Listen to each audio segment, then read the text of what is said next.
Hello everyone, remember fuses?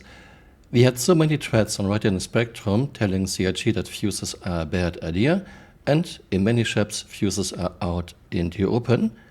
Every schmuck who comes on board can just grab your fuses. Here we are in Idris. Yeah, now all the fuses are gone on this relay. Here we are in a Retaliator. So good news, Retaliator actually has a hatch on the fuse box. So bad news, we cannot lock this hatch. So again, everyone who can sneak on board can just steal your fuses. Why can't we lock this? What happened to the permission system?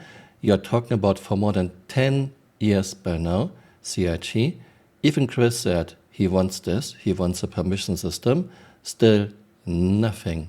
This is the exact same problem that we're going to encounter over and over and over again that we've talked about, which is, well, if somebody boards your ship, can they basically just sit in the pilot seat and go? And that's the way it is right now. But if eventually we're going to have much more of a security system concept. And so, irregardless of the fact that I allow other players onto my ship, that doesn't necessarily mean that I, as captain, have basically given them the keys to the thing. Well, so if I disappear, you may not give them the permission to use the helm.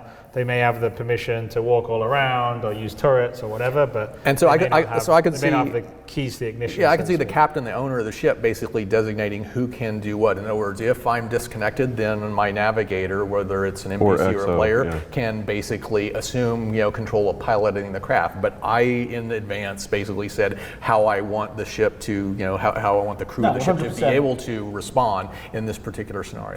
So why am I making this video? Because CRG seems to realize that fuses are a bad idea.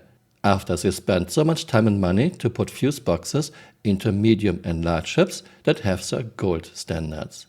The first step, making fuses less important, was what Thorsten said last week on Inside Star Citizen. We thought back in the day that this is a really, really good idea. And to a degree it would be.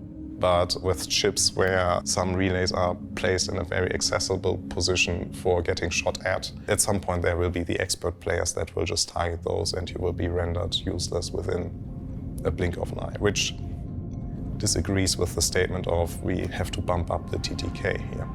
Since we got fuses in the games, there were lots of threads on Right in the Spectrum telling CRG this is not a good idea. But yeah, CRG thought, hey, that's such a fantastic idea, and now they wasted a lot of money and dev time on fuse boxes. So relays and fuses are still relevant, but if a relay does not hold any fuses anymore, basically the ship cannot support the full amount of power that the power plant would allow you to have. It makes sense to repair or restock the fuses. But it's not going to stop your coal. It's not going to prevent doors from opening anymore. No. This means ships can now function even without any fuses on board, but at a much lower efficiency. Here we have again Ola Kin's fantastic website, Star Citizen Ships Performances Viewer. Link to this is my first pinned comment below. And this seems to be the next step to make fuses less important. By the way, nothing of this was mentioned in the patch notes. Changelog, latest PTU update, and you can see now damage multipliers of fuses of small ships is going from 1 to 0. What does this mean? 0? This means pretty much that fuses are indestructible on small ships now. Of course, this is a good step. I just don't get it why CRG ever thought fuses are a good idea gameplay-wise. Penetration damage multipliers, fuses.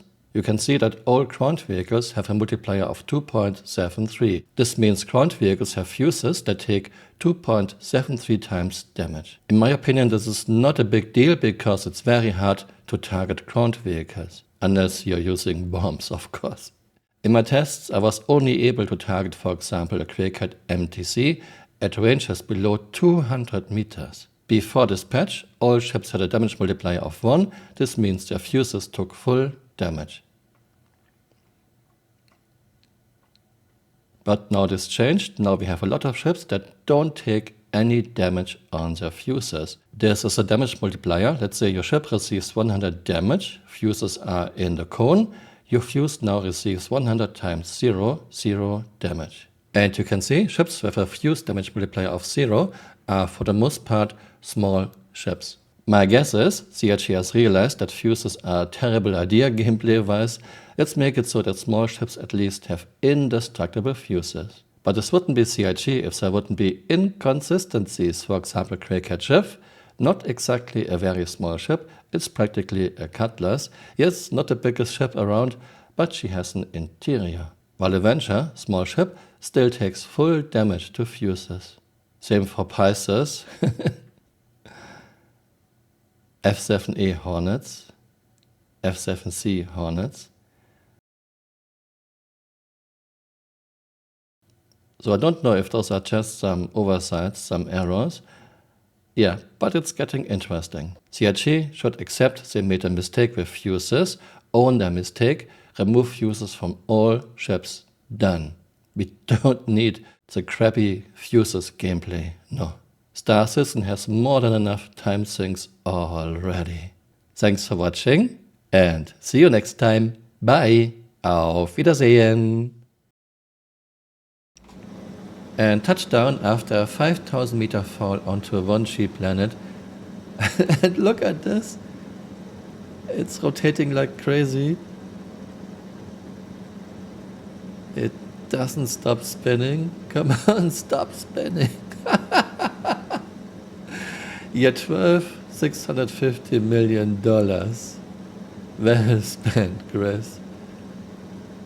It still doesn't stop spinning.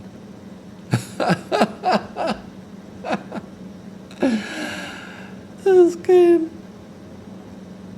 Come on. Slow down. Any day now. And okay, landing on its roof. Are you getting on your wheels? Okay, now it's on the side. Can I even get out? The door is on this side. Okay, anything happening? Okay, no. Okay, now it's going on its wheels. Come on, a bit more. Yeah, perfectly fine, and we can drive off. Not because our physics code is terrible, in fact, it's great. Hey, you're still here. You might want to join me on Twitter or on Blue Sky.